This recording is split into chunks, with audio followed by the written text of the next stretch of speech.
Hello, hi, welcome to PC's Drag Series, Pussy and Cunty. My name is Cassie De La Cunt, and this is... I'm Pina Bush. Girl, what did that girl just say, girl? We have a special guest with us today, who is Juhnay Arabesque. Yay! Yay! Yes, come on, fan reveal. She was ready. I was not. We are talking about a hot button topic that is globally a hot button topic, but especially in the drag community, cultural appropriation versus cultural appropriation versus cultural appreciation. What is okay on stage? What is not okay on stage? And everything in between. What's the meaning of cultural appropriation? There is, I think, a uniform, safe definition, but the way in which we see it depends on the context.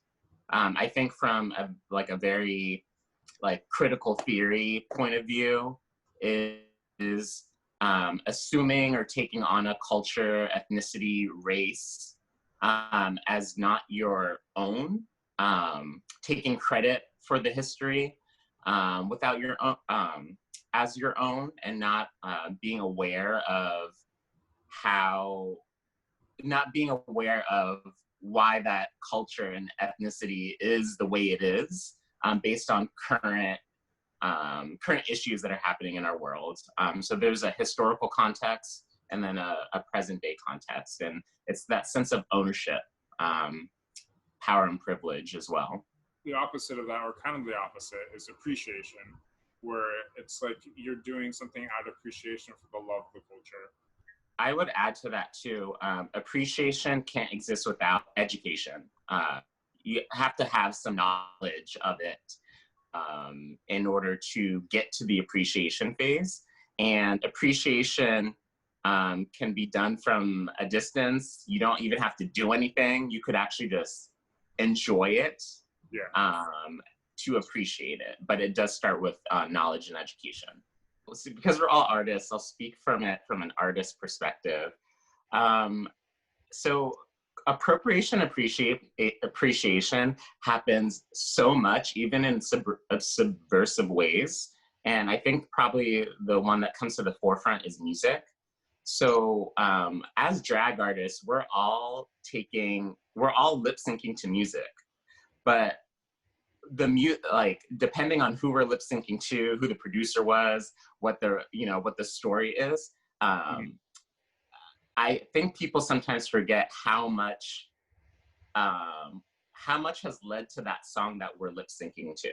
So for example, we're in an age where there's a lot of sampling, there's a lot of borrowing from sounds and beats to make the song that we're performing to. And I think it's kind of hard to escape it, but there's a lot of pop artists who appropriate other different types of sounds.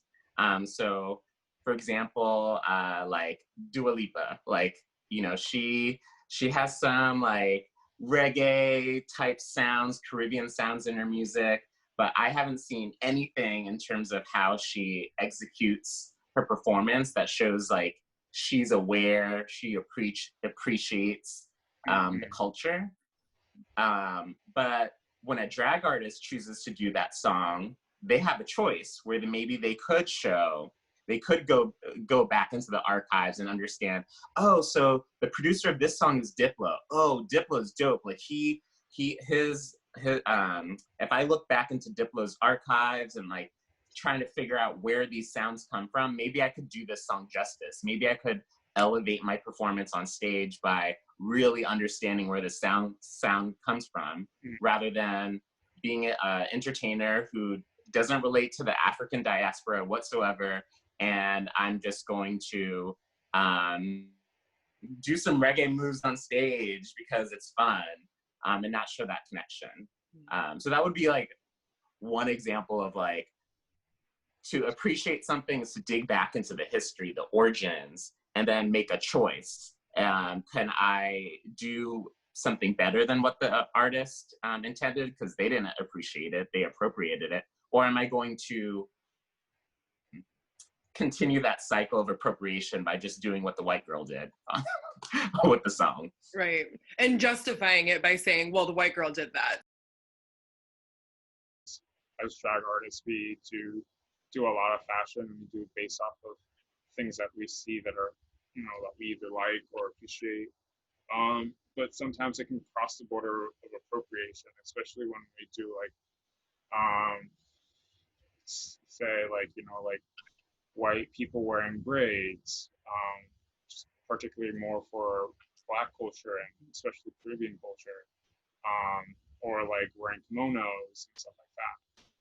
White performers that I know who love to perform Black music, but then also adopt a very stereotypical Black persona. Because like I've seen certain performers who, like, if they're doing a song like by a Black artist, they'll do like basically everything but, and it's just like, for example, like Nicki Minaj. Like Nicki Minaj is known for having a big ass. And, right, so they'll do the Nicki ass and they'll say, oh, but I'm just doing Nicki Minaj. It's not anything like against Black people. If you're gonna be mimicking and mocking, you know, like Black bodies, like while you're performing this song, like that's not appropriate at all. Like, you know, and like you can tell me it's appreciation all you want, but like if you're making fun of somebody and someone's culture and someone's appearance, like that's not appreciation at all. Like, and making a mockery and like, you know, perpetuating the stereotype of like what Black women are, especially in drag, what Black, you know, who Black women are. It makes me think about, going back to your comment about the anything but, it makes me think of their thought process. So you don't, like every drag performer has, like, even though they rotate through many different looks, they still have an aesthetic. They still have, like, their hip pads stay the same. Their makeup may have some variants unless like they're, a transformation queen. And then, you know, they get to the point where they're gonna do like a Nicki Minaj, a Beyonce, a Rihanna, and then they drastically change their look. So then it makes me think, so do you think then that, you know, we're already wearing femininity, but then do you think like Blackness is a costume that you can change in and out of, like it's a caricature? No, honey, like it doesn't work like that. You can't, it goes back to, I think a lot of cultural appropriation goes back to, Jim Crow era, where performers were Black, and they were at the bottom of the totem pole when it came to the economy. And so there's already this weird association with Blackness being associated with performativeness, but it's not a performance, it's who we are. So I think drag has the power to say a lot, because we're saying we're all born naked and the rest is drag, but it's layered. So if I'm going to use a race to change my appearance, and I don't have to paint my skin Black to be Blackface. There's other nuances to doing Blackface that has nothing to do with painting your face. And I think it's important for all drag performers to understand the layers of our power, because every single little, you know, alteration to our outfits, our makeup, our hair, like it can say a lot. Like, just to kind of use my face currently right now as an example, like this is done on purpose to like do this side much wider than this side, just because I'm trying to just portray biracialness. Like this is Peruvian flag colors, these are German flag colors. But like if somebody else who is doing this randomly, or is not Peruvian or German or even biracial, it could come off the wrong way. What's hard for me to understand about, or to draw the lines of do's and don'ts of cultural appropriation, I don't have all the answers, but I have a lot of observations, which is when, you know, cultural appropriation for Black, with the Black race and experience is pretty black and white, because you can see it. And then it gets a little gray area when we talk about biracial people, so people with mom or dad and white mom or dad, and then add like another ethnicity such as Latinx, and then it's just like the ambiguity gets even more so. So it's just like, we're in a world where people say, this is, I know who I am. I'm going to, this is what I claim, and you can't tell me what my heritage is. But then I'm on the receiving end, and there are white people who look who are Latinx, and they grew up with that experience. So, like, Cassie, what's your like take on how drag performers who appear one way but they grew up another way? For me, it's just like, if I did a song in Spanish, someone would be like, "Oh, you're not Latin." I'm just like, "Well, I grew up Latin, so I am Latin. My dad's straight from Peru, and I just tend to look a lot whiter because my mom's German. She's full-blown white." But like, I also hear that with other performers that are, especially when it comes to like mixed white and black, where they tend to look more Latin in a sense, because just the way that the two colors combine, and people telling them that they're white, even though they're really not, makes it really interesting. I think before judging them and making a public statement about it, I think you should get to know the performer first, because I've seen people like outright like will bash somebody online about, "Oh, this white person did this and this and this," but yet didn't get the time to get to know that person and why they did it. Or have the host, if you're aware that you come off a certain race and you grew up a certain way, maybe it's the host's responsibility to educate the audience. That makes a lot of sense. Yeah. I think that is a good point of like the host educating the audience too, because like sometimes audiences can get really fiery about, and like I feel like especially in our community, people can be a little bit knee-jerk because we are so active and we're so passionate, and we do want to, I think ultimately it's out of a good wanting to make the world better and wanting people to understand, but also sometimes that can come at like really dismissing somebody's identity and their lived experiences. Like, I've gotten more praise because I've talked more about my biracialness on stage rather than keeping silent. Because for me, like, I feel like keeping silent just allows people to assume, and people shouldn't assume. Songs about female empowerment, like being woman, when you don't identify yourself as a woman. Like, do you think that drag performers should have the right to perform songs like that? If someone was to come in and look at drag at like the very, very surface level, they could probably say it's cultural reappropriation. It's you're dressing up as possibly as a gender expression that you may not have grown up with. But that said, gender is so much on a spectrum, and like I think it's also really like reductive to say like, oh, if you're dressing in drag, like you don't understand, like, oh, like if you're male to female drag, like you don't understand women's experiences, but like you also don't know that. Like, I mean, this could be a trans person who is doing women drag, to better understand their trans identity, or et cetera, et cetera. Like, I mean, there's so many reasons people do drag, right? But I think that, like, to answer your question, like, a song about women's empowerment,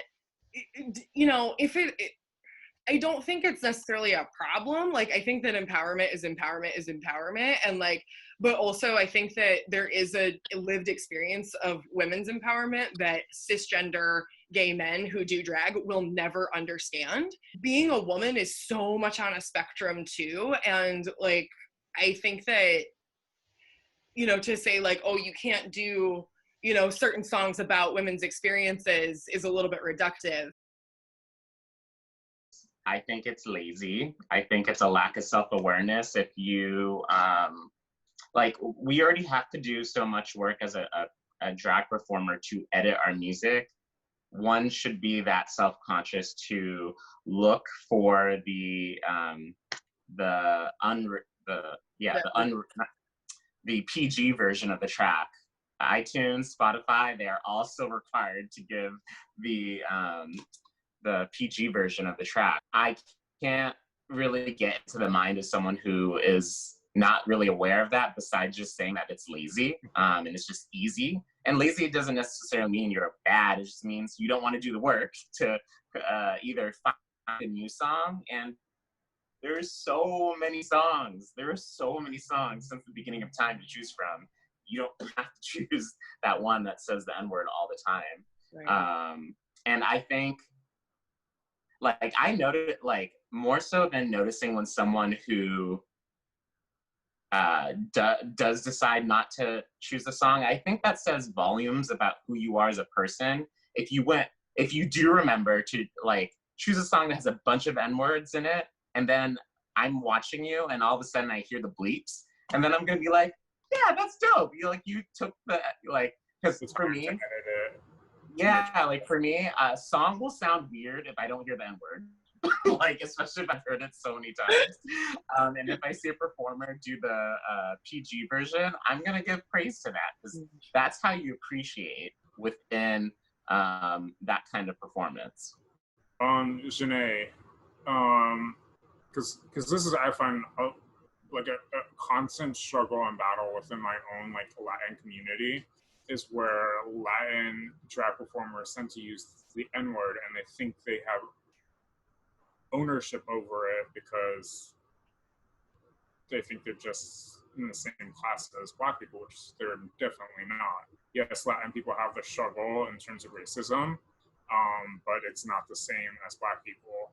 Actually, I have, like, an analogous situation to it. So, like, let's say you're in a group of friends, you know, and, like, every group of friends has their own language. And I know a lot of folks who will let their Asian friend or their Latin friend say the N-word around them because they just have that history. And also, aside from Black culture being associated with that word, there's hip hop culture. So there's a lot of people who just grew hip hop, which is different than growing Black, and they have a different relationship to that word. And I think hip hop is one of the reasons, at least in America, where Latin folks across the diaspora in the United States feel like they have some sort of kinship to the word, because hip hop means struggle. Hip hop means A, B, and C. So I think nowadays that people who have friends where they can say that word with, they don't code switch, and they sometimes just continue saying that word even when it comes to being on stage, right? Yeah. So I guess I just resort to, even if the performer feels like they can say it, they have permission to say it, doesn't mean they can do it, right? Just because you have permission to do something doesn't mean it's going to be widely accepted. And I go back to that lazy comment where, yeah, at the end of the day, you are this race, and you have to be aware of the words you choose. And being a Latinx member means, yeah, you have that added weight to have to code switch, meaning I'm on stage, I'm not going to do it, because you know what? I know what my Black brothers and sisters went through, and I understand the weight of the power through my performance, so I'm not going to say it. But you know what? When I'm with them, it's okay. I don't think we live in a world yet where we can just be unapologetically us all the time, because, you know, there could be, like, there's always going to be people who don't know in the bar or in the club, and then we're going to perpetuate that that stereotype, or that not stereotype, but perpetuate that message. The N-word is a racial thing. It's not a ethnic thing. It's not a cultural thing. People want to think it's that because it's been used in social terms, but at the end of the day, it's applied to a skin color. And if you're not that, if you don't have that, if you're not a product of that treacherous history, then yeah, people just need to step away and be like, it's weird for me to think of people like it's this club. I think that's people's mindsets, this cool club where like they want to say the word so bad. They want to be so close to this oppressed culture. And it's just like, girl, you got probably so many other words in your own language that you can also like embrace and say that Black folks can't say. So like, just stay in your lane. Just stay in your lane. I think of it as like, you know, because it's a word that's been reclaimed, right? And I think of it as like faggot. Like, you know that all these same cis white gays are not reclaiming faggot in the same way. And if someone was to go up on stage and use that word in a song, there would be hell to pay. Like, you know, because it's like, oh, you're using that word that's not yours, and all the same things we just said. But it's like, if you're using it as a reclamation, that's one thing. But if you're using it, like, just because, Juhnay, to your point, you want to be able to say it, like, that's not productive. That's not helpful. Who is that helping, you know? But who is it really hurting when you are making that choice? Like, I guess like a good like comparison would be like if a straight woman who does drag and identifies as a woman and is straight and goes on stage and starts, you know, saying faggot all the time, that would be offensive. Yeah. Correct?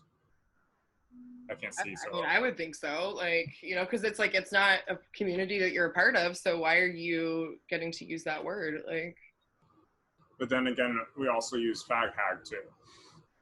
Which is, I have such a love-hate relationship with that term. But when you use fag hag, it's like, usually it's a queer person who's saying fag, like, you know, and usually if the hag is the one using it, she's been invited into the community so much that she has that title. So like you don't just call random Becky on the street fag hag. Like, you gotta earn that shit. Like, I you know, all the things that we brought up to this point, I think, I just going back to like how, rather than just like staying away from the word, or staying away from songs that talk about a thing, I just think people need to put more divisiveness in their art. I think a lot of folks think, oh, all I have to do is just choose a song, put on this stuff, and just I'll figure it out when I get on stage. And it's like, no, every artist has intention. Every artist asks the question, why am I doing this? And if you don't have an answer to that why, then you most likely are going to do something that's appropriation, or you're going to do something that you, like, maybe you wanted it to be so layered and it just comes off the wrong way. Well, if you ask yourself why, then it's not going to come across the wrong way. Because maybe you are going to do something really risky, and the whole point is, I'm going to do something risky to teach a lesson. But if you don't go through those steps, then it's gonna be bad news bears. I never want someone to think that like the message you put out there on stage isn't supposed to be part of a process. You have to nitpick every single verse and word and layer everything. Unless you're just doing a fabulous disco dance number, then you can just you know, do whatever. But I just wish people were more intentional.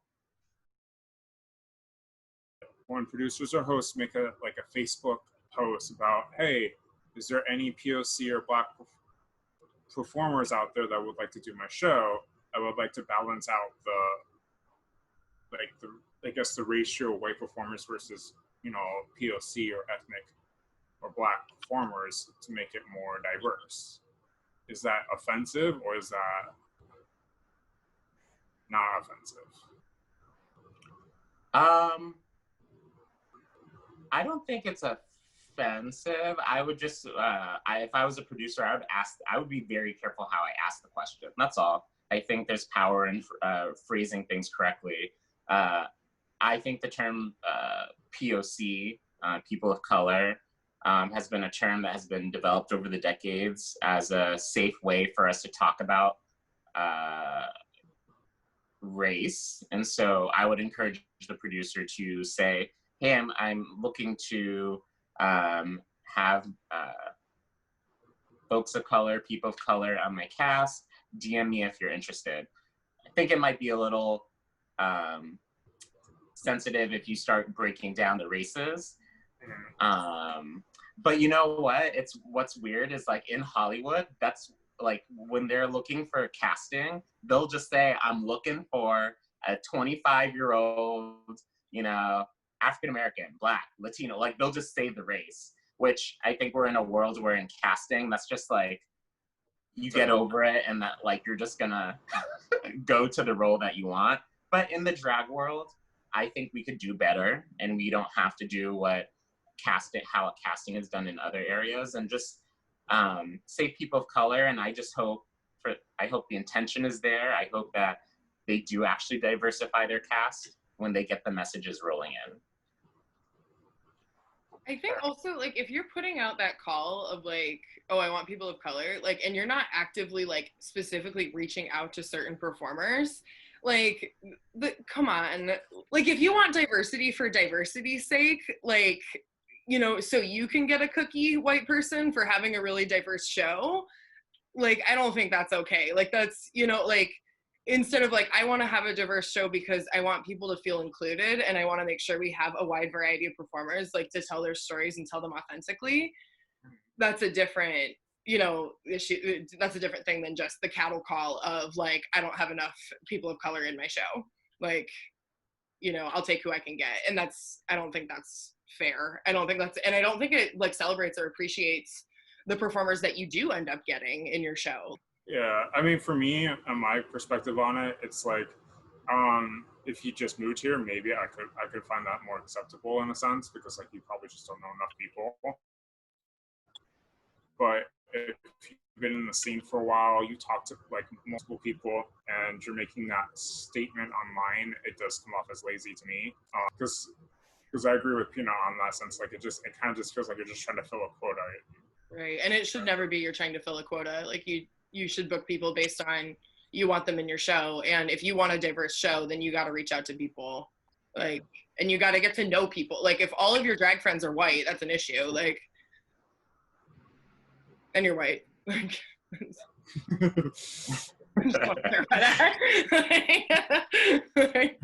also, you don't live in San Francisco. It's like, well, all my friends are white.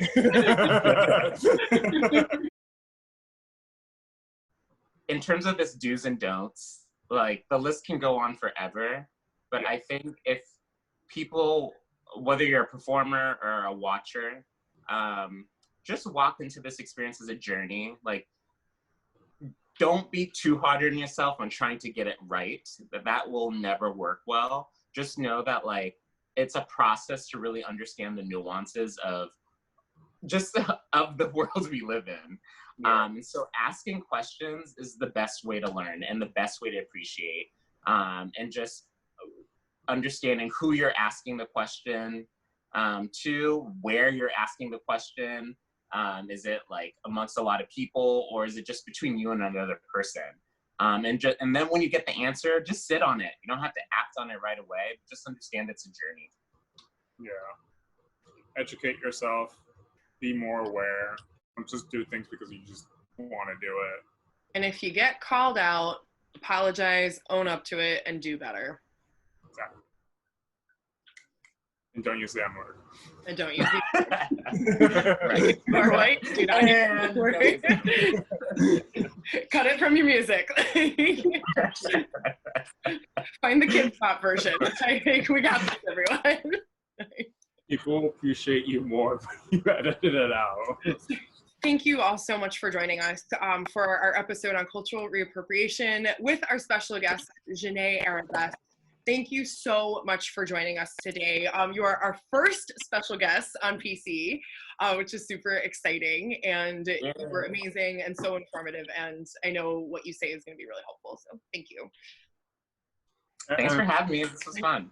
Yay. Oh, thank you. We appreciate you. And, you know, for also like being like our first special guest, but also like taking on a really hard topic on top of that can be really sensitive to a lot of people. So thank you. Once again, I'm Pina Bush. And I'm Cassie Delica, And I'm Juhnay Arabesque. And this has been PC, Pussy and Cunty. Pussy, puss, give 'em cunt, bitch. Mama, yes, God, then you pop that tongue, bitch. This whole club is my runway, run, bitch. Y'all 5, 4, 3, 2s, I'm a one, bitch. Girl, what did that girl just say, girl? Girl.